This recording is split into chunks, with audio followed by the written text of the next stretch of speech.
raconte. Christophe Andelatte. Je vais vous raconter l'enfance et les tout débuts dans la vie de Gérard Depardieu. Il ne s'agit pas d'évoquer les affaires en cours, pas une seconde. Que la justice passe et on saura. C'est ma religion et vous le savez. Mais grâce à cette histoire, vous allez savoir d'où vient le bonhomme. Ça va vous secouer. Et vous en ferez ce que vous voudrez. Sachez que mon récit est adapté d'un livre de Depardieu lui-même, coécrit avec Lionel Duroy, qui s'appelle « Ça c'est fait comme ça », livre paru en 2014 aux éditions XO. Et c'est avec Lionel Duroy que nous le débrieferons. La voici donc, cette histoire stupéfiante, réalisation signée Céline Lebras. Europe 1, Christophe Andelatte.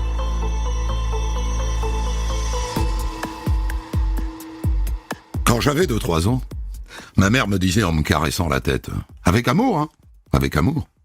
On peut dire qu'on a failli te tuer, toi. Oh là là. Dire qu'il devait pas naître celui-là. Heureusement qu'il est venu. Il est bien mignon. Eh ouais, elle m'a raconté tout ça, la Lilette. Les aiguilles à tricoter, les queues de cerises, tous ces machins. Ce troisième enfant qu'elle ne voulait pas, eh ben, c'est moi, Gérard. Une fois que les contractions sont venues, et puis que je suis sorti, il n'y avait plus de rancune. Ils m'ont aimé, à leur façon, à leur manière, sans occulter ni les chagrins, ni les peurs, ni les hontes. Les aiguilles à tricoter, ça veut pas dire que tout ça a fait de moi quelqu'un de malheureux. Non, pas du tout. Mais ça a fait de moi quelqu'un qui est à l'affût de la vie.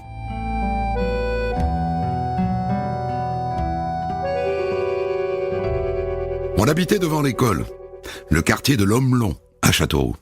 À 2 pièces, les uns sur les autres. Une baraque où ça puait, le pauvre. Oh putain que ça puait. On se lavait pas. On se lavait 1 fois par semaine.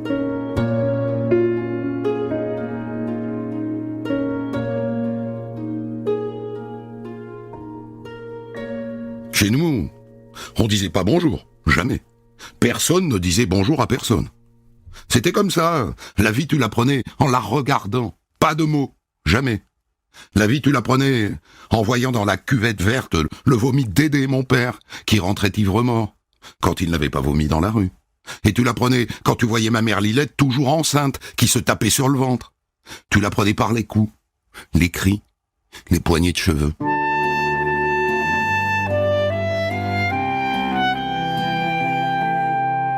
Le Dédé, René Depardieu, mon père, est né en 1923 à Montchevrier, un village berrichon de 400 habitants.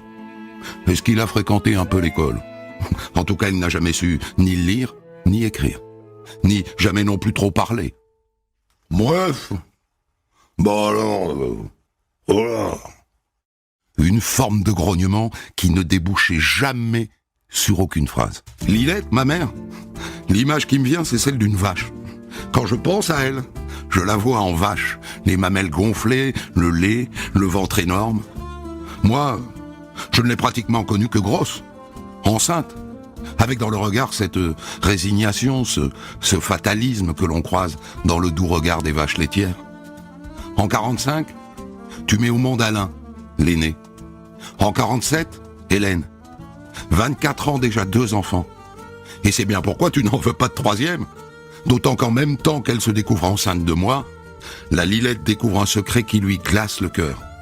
Son père est devenu l'amant de la mère du Dédé. Les 2 vieux baisent comme de jeunes amants, à quelques pas de chez nous. Ils sont en train de saloper son histoire d'amour. Elle a failli s'enfuir et quitter son René pour trouver la paix ailleurs. C'était ça, les aiguilles à tricoter. C'était l'envie de fuir. Seigneur, faites que ce 3e enfant ne vienne jamais, que je puisse partir. Et moi, en naissant, eh bien j'ai volé les jambes de ma mère. Je l'ai empêché de partir. Je l'ai condamné à la résignation.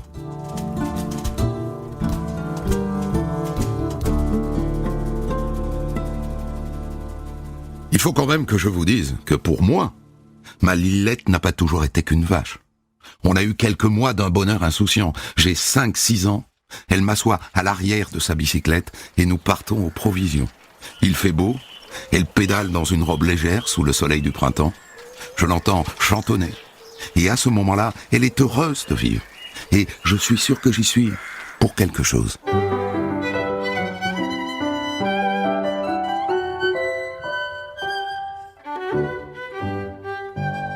Et puis la voilà, de nouveau enceinte. J'ai 7 ans quand Catherine pointe le bout de son nez en 1955. Dédé est sorti se bourrer la gueule, et la sage-femme est bien contente de me trouver là. Tu vas me faire chauffer des bassines d'eau, hein? Et puis apporte donc des serviettes. Allez-y, poussez, oui, poussez, poussez. Vas-y maman, pousse, pousse. Quand la tête apparaît, eh bien je fais comme dit la femme. Je tire avec elle. Oh, tu peux y aller, hein? C'est du caoutchouc, n'aie pas peur. Allez, tire, voilà. Ça vient. Regarde si elle est pas belle, ta petite sœur, hein? Et c'est encore moi qui coupe le cordon. Et elle me la fourre dans les bras. Alors, pour la faire respirer, tu la bascules. Voilà. Mais non, pas comme ça, regarde, voilà. Bah comme ça, tu sauras faire la prochaine fois. Et puis, le liquide qui descend. Du sang, beaucoup de sang. Un truc jaunâtre, une espèce de peau. Bon, tout ça, on n'a pas trop besoin, hein. Alors tu récupères tout dans la bassine et puis tu vas jeter dans les toilettes. Tu vois, c'est pas bien difficile, hein. C'est comme les bêtes. C'est pas plus compliqué. Et donc, en 1956, c'est moi qui sors Éric du ventre de Lilette, tout seul. Et c'est encore moi, tout seul, qui l'accouche de Franck l'année suivante. Mais cette fois, la Lilette nous fait une descente d'organes. Oh, là, tu vas pas t'amuser à trier, hein. Tu mets le tout bien à l'intérieur, comme tu peux. Tu mets une couche bien serrée. Et ça se remet en place petit à petit. Ah, c'est bien fait. Les gens sont choqués. Ils m'en font tout un cinéma. Comment un enfant de 7 ou 8 ans peut-il accoucher sa mère? C'est de la sensiblerie. En réalité, tu te poses pas plus de questions quand t'égorges un mouton. Bah, tu le fais, puis c'est tout. C'est très chiant d'ailleurs, un mouton à égorger. Il te regarde. Tu le prends par la patte, il continue de te regarder. Le petit porc, c'est pareil, hein. Il gueule, il faut lui parler pour le calmer. Et au dernier moment, le couteau. Moi, ça me fait rien du tout, hein. Ça veut pas dire pour autant que je suis insensible.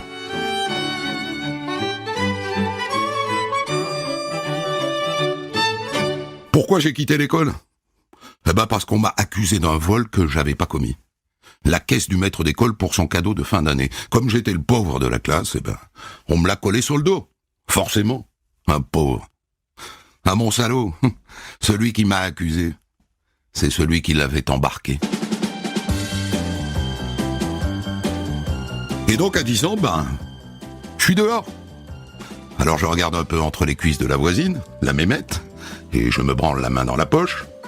J'entre au cinéma sans payer. Dans les magasins, je ramasse ce qui me fait plaisir. Et puis j'apprends à repérer les mecs pas clairs, les regards de vicieux. Et puis j'apprends à sourire. Si tu souris pas, c'est que t'as peur. Et si t'as peur, c'est que t'es perdu. Et si t'es perdu, tu deviens une proie. Alors je souris, de mieux en mieux, pour montrer aux autres comme je suis confiant, comme j'ai pas peur.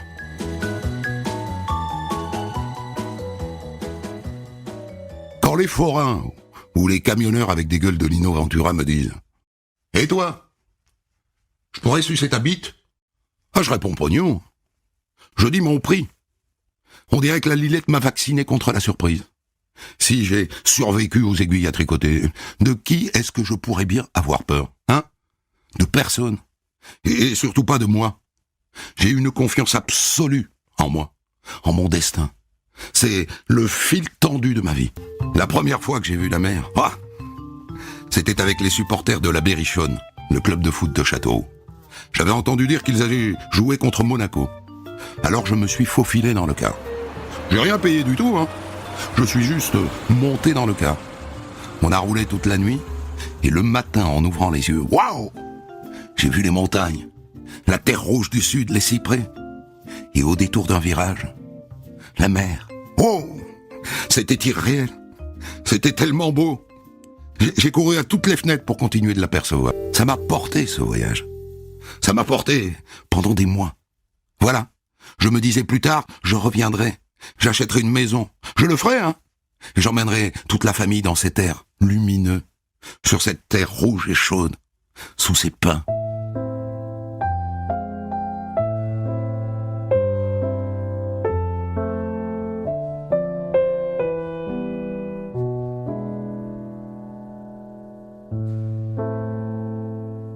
Alors maintenant, il faut que je vous parle des Américains.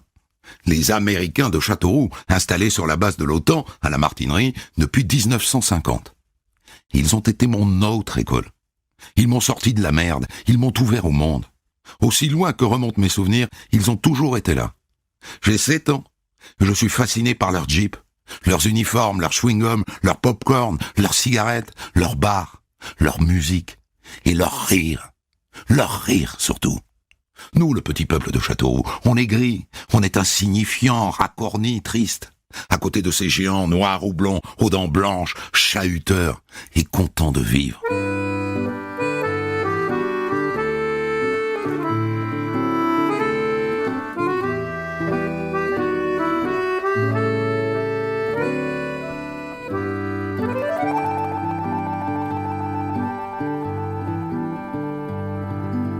À 13 ans, je mesure déjà 1m75 pour 70 kilos. Et avec un grand sourire, j'entre sans invitation sur la base de l'OTAN. Je passe devant les plantons en sifflotant comme ça. Et là, je découvre l'Eldorado. Les magasins qui débordent de cigarettes, d'alcool, de jeans, de t-shirts, de corned beef, de beurre de cacahuètes.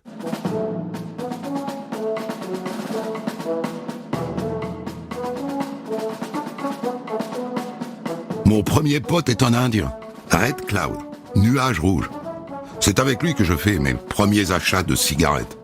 2 cartouches dont je revends les paquets un par un au double du prix.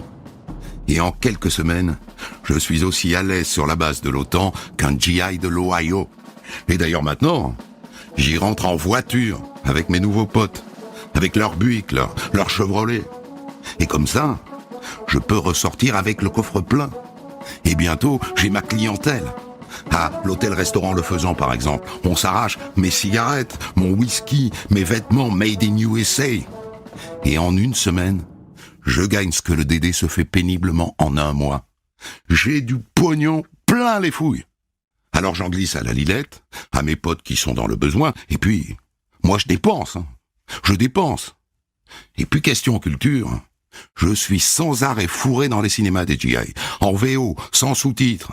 Darry Cole, Burt Lancaster, mon idole. Et puis, j'écoute Elvis, en chair et en os, venu chanter pour les boys de l'OTAN. Et puis, Ray Charles, et pas mal d'autres. J'apprends l'anglais, j'apprends la vie. Je n'ai pas peur, je continue de marcher sur mon fil, sans trembler.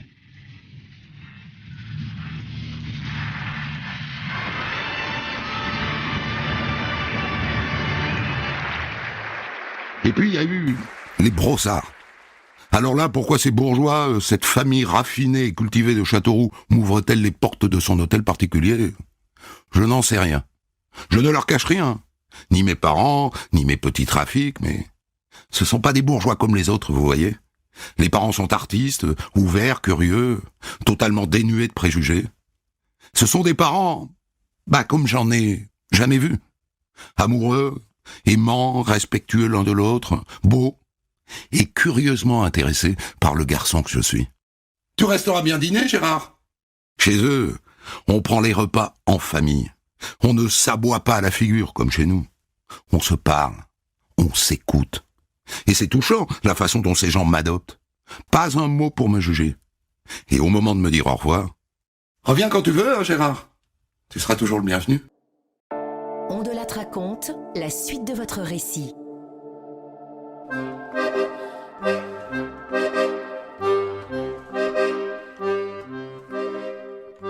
Moi, je suis un chien des rues, en tout cas c'est l'image que j'ai.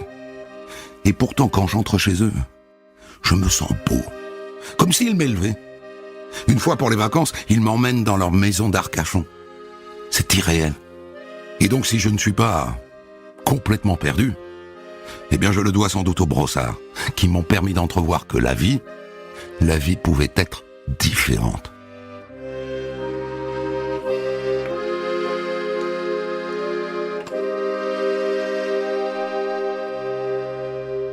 Mes petits trafics ne pouvaient pas durer des années.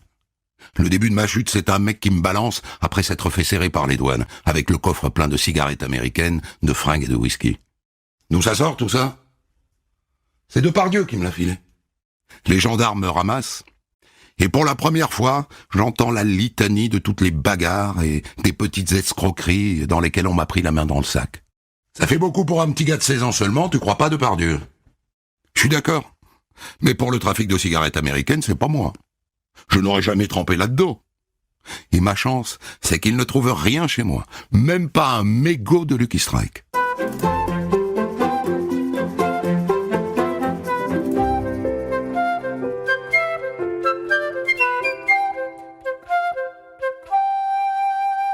Finalement, je tombe pour un vol de voiture. À peine un vol d'ailleurs, hein. Un emprunt pour une soirée. Pour vous mettre dans le droit chemin, monsieur Depardieu, la cour vous condamne à 3 semaines de prison ferme. Eh bien, c'est en tôle que j'ai la révélation qui va faire basculer ma vie. Elle vient du psychologue de la prison. J'aurais pu passer à côté, hein. Mais ça prend un écho phénoménal en moi. T'as des mains de sculpteur, Gérard. De sculpteur? Mais je sais même pas dessiner. Quelle importance, Gérard. T'as des mains puissantes, belles. Elles sont faites pour pétrir. Elles sont faites pour modeler. Ces 2 petites phrases m'électrisent de la tête aux pieds. Elles gonflent mon cœur d'une fierté que je n'avais jamais ressentie. Et elles vont s'ancrer solidement quelque part entre le cœur et la tête. Je vaux mieux que le voyou que je suis en train de devenir. C'est la beauté de la vie. C'est une rencontre qui te rapporte plus que les 10 années que t'as passées sur le banc de l'école à répéter bêtement ce que dit le professeur. Deviens ce que tu es quand tu l'auras appris. Nietzsche a écrit ça. Je le lirai plus tard. Moi, le fils du Dédé et de la Lilette. Moi qui n'aurais pas dû naître. Moi, le petit voyou du quartier de l'Homelon. Je suis un artiste.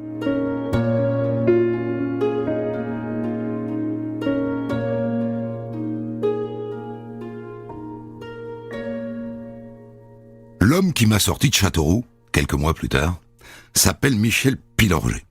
Je le rencontre à la gare où je passe une bonne partie de mes journées.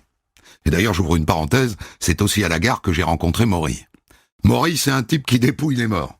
Il suit les enterrements des familles bourgeoises de Châteauroux. La nuit suivante, avant que la pierre soit posée, il va au cimetière, il déterre le cercueil, il soulève le couvercle, et il embarque tout ce qu'on a laissé de précieux sur le macabé. Les bagues, les broches, les souliers. De temps en temps, je lui donne un coup de main. Bref, tout ça pour dire que c'est aussi à la gare que je rencontre ce Michel Pilorget, qui doit avoir dans les 17 ans et moi 14. C'est un fils de médecin qui veut faire du théâtre. On devient pote. Et c'est sous son influence qu'un jour, je pénètre par effraction dans le théâtre de Châteauroux, où on donne le Don Juan de Molière. Quelle est ta pensée là-dessus? Que t'imagines-tu de cette affaire? Moi, je crois, sans vous faire tort, que vous avez quelque nouvel amour en tête. L'histoire ne m'emballe pas. Tu le crois? Mais la langue, la musique des mots, c'est si étonnant que j'achète la pièce et que je me mets à la déclamer tout seul. On ne m'avait pas dit que les mots pouvaient faire jaillir de la musique. Michel devient mon premier véritable ami, le premier mec sur lequel je peux compter.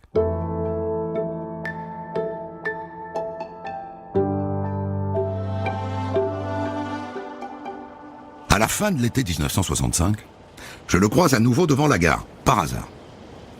Je pars pour Paris, Gérard. Je vais apprendre le théâtre. Tu sais bien depuis le temps qu'on en parle. Tire pas la tête, je reviendrai. Pourquoi tu m'accompagnerais pas? Je vais loger chez mon frère. On pourrait t'héberger. Et puis c'est l'heure du train et il s'en va. Mais ce qu'il m'a dit se construit petit à petit dans le bordel de ma tête. Monter à Paris. Loger chez lui. Ça serait une bonne sortie, non? Pour moi qui suis spécialiste des sorties de secours. Et pas seulement dans les cinémas. Ma décision est prise. J'enfourne mes 3 chemises et mes 2 jeans dans un sac. J'embrasse le Dédé qui est encore bourré et la Lilette qui verse une larme. Et je saute dans le premier train pour Paris, sans avoir évidemment de quoi payer le billet.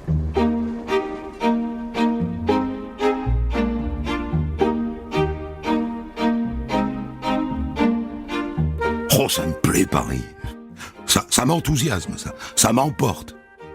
Au début, je glande du matin au soir. J'entre ici et là, je me fais des potes dans des bars de la montagne Sainte-Geneviève. Et puis un jour, Michel me propose de l'accompagner à l'école de théâtre où il suit des cours, au TNP. Et pourquoi pas? Et je passe 2-3 jours assis à côté de lui, sans rien comprendre de ce qui se dit sur scène. Rien. Les élèves jouent des extraits de pièces dont je ne connais même pas le titre. Mais il y a toujours la musique des mots. C'est étrange, hein. J'arrive de Montberry. J'ai ma gueule de bûcheron, mon nez de boxeur, mes cheveux longs.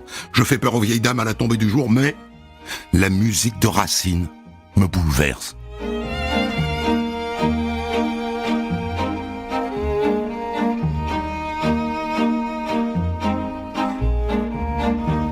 Et puis un jour, le professeur me remarque. « Dis donc toi, je ne t'ai pas encore entendu. Viens nous voir par là. Alors, je vais te donner une fable de La Fontaine, hein. Tu as jusqu'à demain pour l'apprendre. Et puis tu viens la dire sur scène. D'accord ? D'accord. Sauf que juste après j'oublie, je n'y pense plus.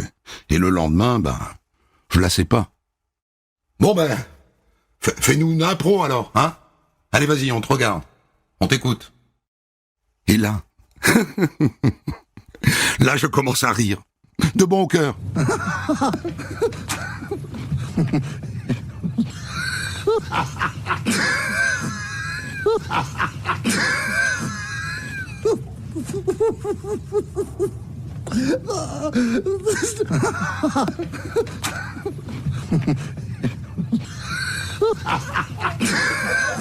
Les autres sont pliés en 4. Formidable! Formidable!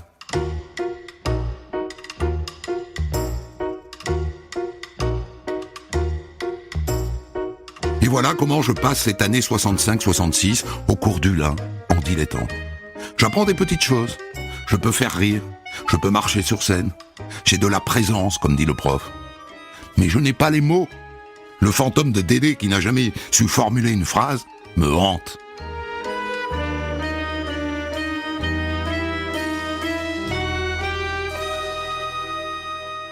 À cette époque-là, on me trouve tous les soirs au Polytech, sur la montagne Sainte-Geneviève, derrière le Panthéon, où je croise Coluche, qui est encore maigre comme un clou, et Lavilliers avec sa guitare.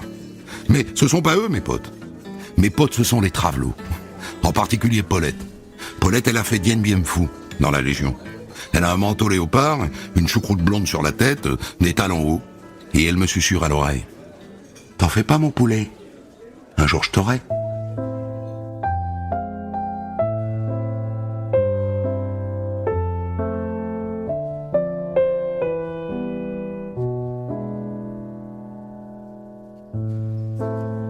Et dans ce bar, il y a aussi la nièce d'un réalisateur de cinéma qui s'appelle Roger Linhart.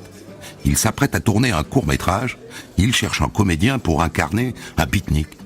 Elle lui a parlé de moi. Alors il vient me voir et il m'engage. Je te donne 500. 500 francs pour une journée de tournage. Et là tout de suite je vais aller t'acheter un réveil, hein, parce que je sais pas pourquoi. T'as une tête à pas te réveiller. Faudrait pas que tu me plantes le tournage. Et là je bute sur mon gros problème. Je suis incapable de dire mon texte. D'abord, je comprends pas le sens des mots. Et je bégaye. Je bougonne. On ne m'entend pas. On ne me comprend pas. Et donc, Linhart est plutôt content de ma prestation. Mais il a fait doubler ma voix.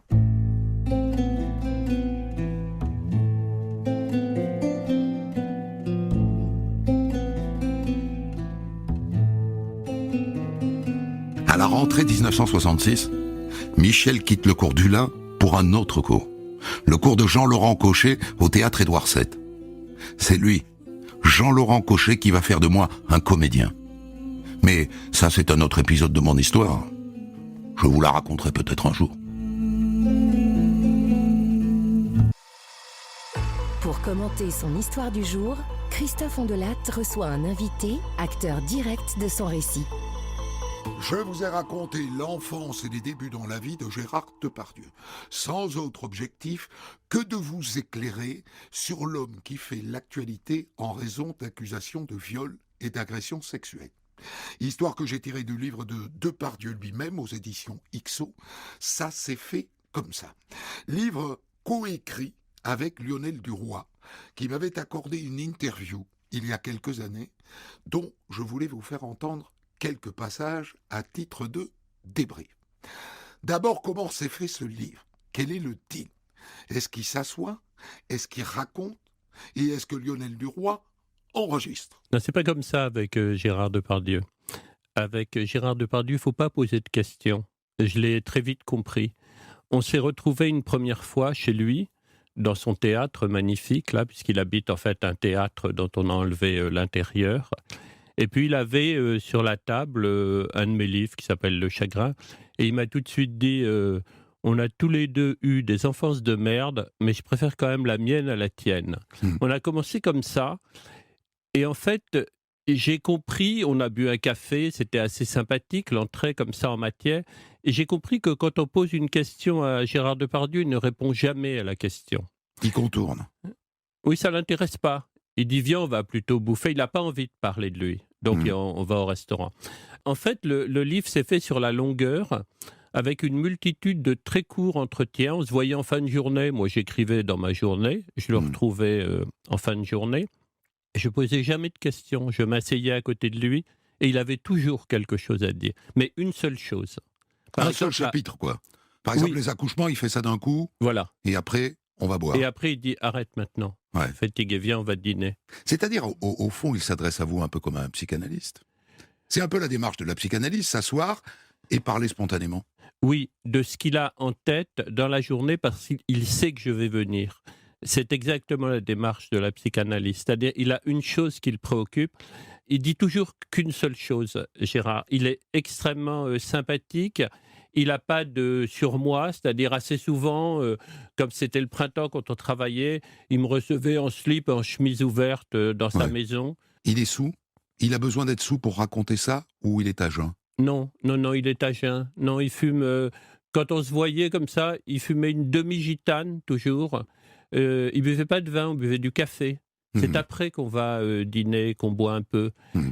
Alors on sent qu'il y a, au sujet de ses parents, quelque chose de très, très ambivalent, en vérité. Parce que d'un côté, quand même, il traite sa mère de vache, et quand on le lit, et qu'on le dit, comme je l'ai dit, on trouve ça très violent, quand même, comme expression. Et puis à côté, il dit qu'il n'a pas manqué d'amour. Et je suppose qu'il tient tout le temps à vous dire, oui, mais surtout, faites pas croire que ma mère était une méchante. Oui. C'est ça, hein? Oui. Ce qui est troublant, c'est il a un peu le syndrome, je trouve, des enfants battus ou des enfants malheureux. C'est-à-dire, il ne veut pas qu'on dise du mal de ses parents, mais il a cette chose que je trouve très forte. Il trouve que sa vie ne vaut rien. Et ce sont les gens qui trouvent que leur vie ne vaut rien qui vont le plus loin. C'est pour ça qu'il croit à son destin. Parce que qu'est-ce qu'il a à perdre? Il n'a rien à perdre, Gérard Depardieu, à 15 ans. Il a tout à gagner. Il a très vite compris, enfant, qu'au fond, ce n'était pas grave s'il mourait. Ça rendrait personne malheureux.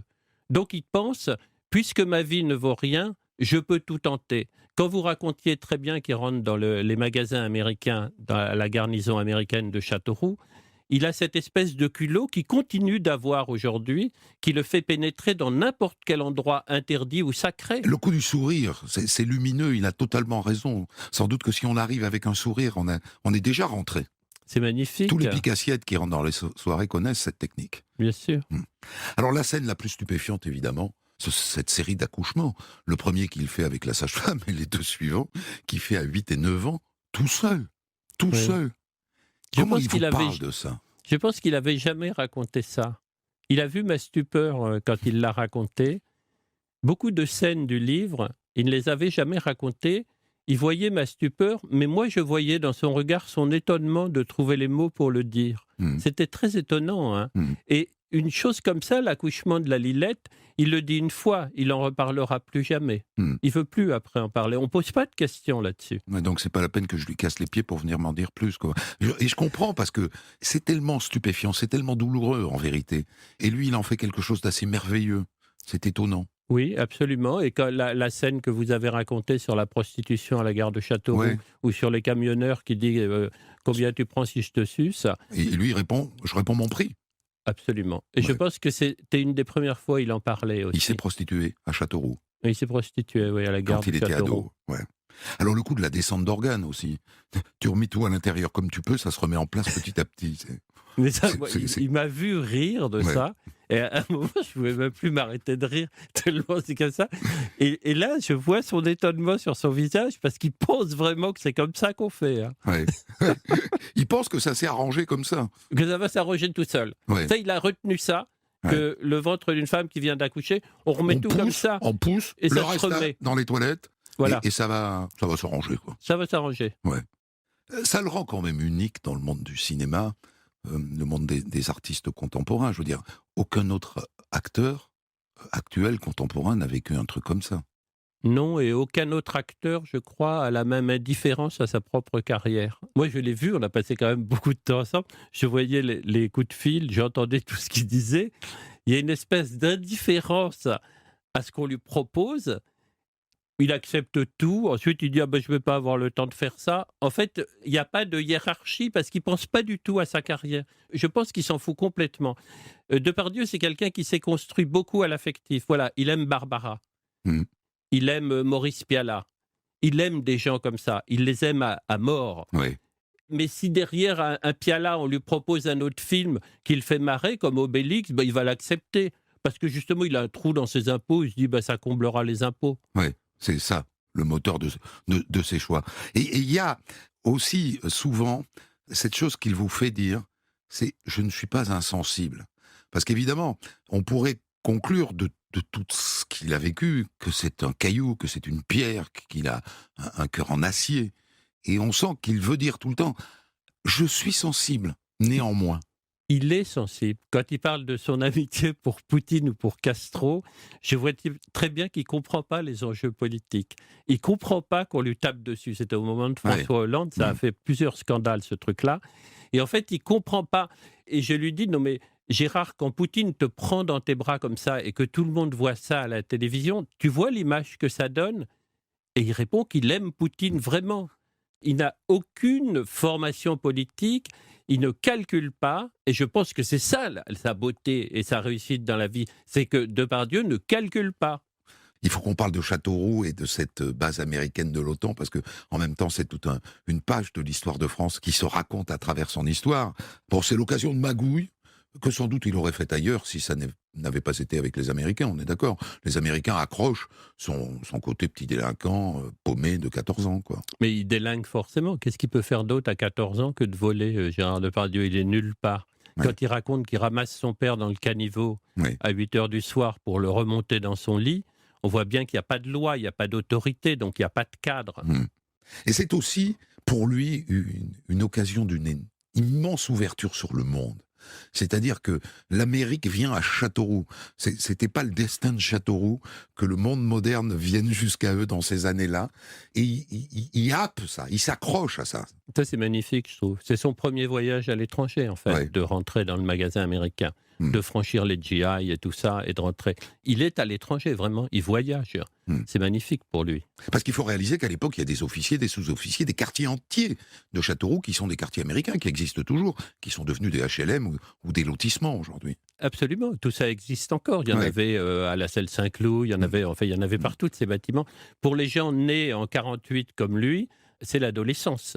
Le rêve américain derrière les barbelés, ces petites maisons avec les toits rouges où vivaient les officiers, les soldats, des magasins somptueux. On ne trouvait pas ce qu'il y avait dans les magasins américains en France. Alors il y a une autre scène que je trouve très très émouvante, c'est tout ce qui concerne les brossards. C'est-à-dire qu'il a eu des gens qui lui ont mis le pied à l'étrier. Et il dit, je leur ai tout dit. Ils savaient qui j'étais, ils savaient que je magouillais. Ils savaient que mon père était alcoolique, que ma mère faisait des enfants à la queue leu-leu. Et ils m'ont accueilli comme l'un des leurs. Oui, Depardieu a fait quelques rencontres fondamentales dans sa vie. Et celle-là en est une. Et celle-là en est une parce que je crois qu'il n'a pas de formation politique, il n'est pas manichéen. Donc il perçoit là qu'une famille qui est riche, qui a un hôtel particulier, n'est pas forcément des gens égoïstes de droite, ne représente pas un rejet. Il est bien accueilli et je pense que toute sa vie, il gardera ce non-manichéisme. Il est ni de droite ni de gauche, Depardieu. Il est à sa place. Quand les gens sont sympathiques, il est avec eux. Donc ça lui fait faire quelques bêtises, comme d'être un intime de Poutine ou un intime de Castro parce qu'il ne voit pas ce qu'il y a derrière. Il y a une ingénuité et une beauté chez Gérard Depardieu qui est quasiment unique et qui vient de son enfance, de celle que vous avez racontée, oui. C'est miraculeux Oui, que ça vienne de son enfance. Parce que son enfance aurait pu le broyer, le conduire au suicide, à la destruction, l'autodestruction. C'est la scène de la prison qui est magnifique. Ah ben voilà, la scène des mains. parlons-en. Oui. Tu as des mains de sculpteur à la prison. Je le voyais ému en le racontant. C'est un véritable... C'est comme les Brossards, ça. Oui. Il rencontre ces deux personnes et ça va être un tournant dans sa vie. Je pense que le psychologue mesure à quel point une seule phrase peut avoir d'incidence sur ce garçon, mais c'est considérable. On lui dit seulement qu'il a des mains de sculpteur et d'un seul coup, il est quelqu'un qui a une dignité. C'est énorme.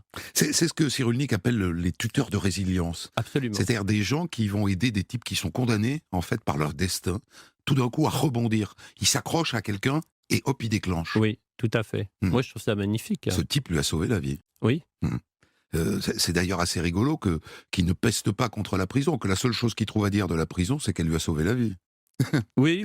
Il a une raison, du coup, le procureur de réclamer qu'il aille en prison. C'est un miracle, ça aussi. Hein. Normalement, en prison, c'est pas ces gens-là qu'on rencontre. Il aurait pu être totalement atteint par la prison, détourné. Il avait quand même volé une voiture. Ça commençait, là. Il commençait vraiment à être un délinquant sérieux. Et alors après, dans ses débuts au théâtre à Paris, cette toute petite expérience dans ce cours de théâtre, il y a quelque chose qu'il dit avec une immense franchise. C'est qu'il ne sait tout simplement pas parler. Non, il ne sait pas. Il va prendre des cours après. On va lui apprendre à parler. On va lui apprendre à prononcer les mots. Ça va être les 2 ou 3 premières années de sa vie de futur homme de théâtre. Et quand on en parlait, c'était très intéressant parce qu'on est tous les deux aussi épris de Peter Handke, qu'il a joué absolument magnifiquement. Et il a gardé cette espèce de spontanéité sur scène. Quand il joue, par exemple, par les villages, avec des tirades immenses qu'il n'arrive pas à retenir, il les coupe. Et en sortant de scène, il rigole. Et Peter Handke lui dit « T'as eu raison de couper, c'était beaucoup trop long. C'est bien mieux comme tu fais. » Ouais. C'est un miraculé. C'est ça qu'on comprend aussi en lisant cette histoire, qu'en vérité, il ne devrait plus être là depuis très longtemps. Oui. Et ce que j'ai aimé beaucoup après notre travail, il m'a appelé une nuit, il appelle à des heures pas possibles, à 2 ou 3 heures du matin, et il me dit « Tu sais Lionel, grâce à ce livre, maintenant, dans la rue, les gens se mettent à m'aimer. » Il dit ça à une époque sous François Hollande où vraiment les gens commençaient à le bouder.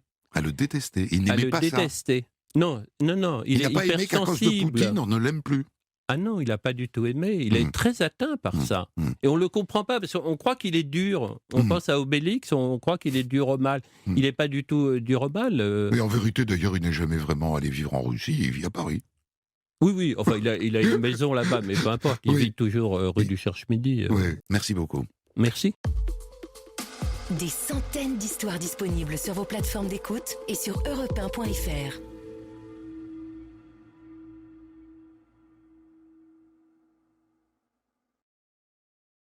Maman, Oui, Poussin. qu'est-ce qu'on fait pour les vacances? Et si on passait une journée ludique pas loin de chez nous? Comment ça? En nous rendant au vaisseau à Strasbourg, bien sûr. À seulement 2 heures de train, on part à l'aventure pour découvrir les sciences. L'eau, les mathématiques, le sport ou encore le numérique. Il y a un tas de choses à explorer. En plus, on pourra même participer à un show scientifique ou encore visionner un film autour de la nature. Trop bien! Le Vaisseau, un site de la collectivité européenne d'Alsace. Infos et réservations sur levaisseau.com.